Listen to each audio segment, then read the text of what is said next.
Les enfants sont les premières victimes de crises, du dérèglement climatique aux guerres, de Valence à Gaza, en passant par la pauvreté, les abus, les violences, les difficultés d'accès à l'éducation. Pourquoi? Parce que les politiques ne sont pas taillées à leur hauteur et ne reflètent pas leur intérêt supérieur. Comment tolérer que près de 25% des enfants européens, soit près de 20 millions, soient menacés de pauvreté ou d'exclusion sociale? Comment tolérer que des milliers d'enfants dorment dans les rues de nos capitales et meurent dans la Manche et la Méditerranée? Que le règlement contre le travail forcé ne couvre que 3 millions d'enfants, alors que 78 millions d'entre eux sont victimes des pires formes de travail forcé. Pire encore, nous allons conclure un accord commercial avec le Brésil qui compte 1,5 million d'enfants victimes de travail dangereux et l'accord ne prévoit rien pour les aider.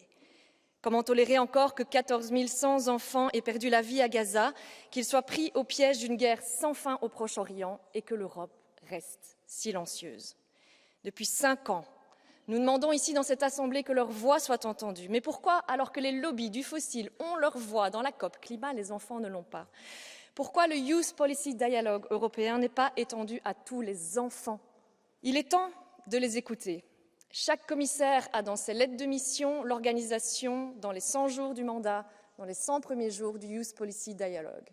Il faut y intégrer la voix des enfants pour que l'ensemble des politiques européennes, enfin, aient une approche child-friendly. C'est la seule manière dont on pourra appréhender tous ces problèmes, les écouter et enfin bâtir un monde de paix.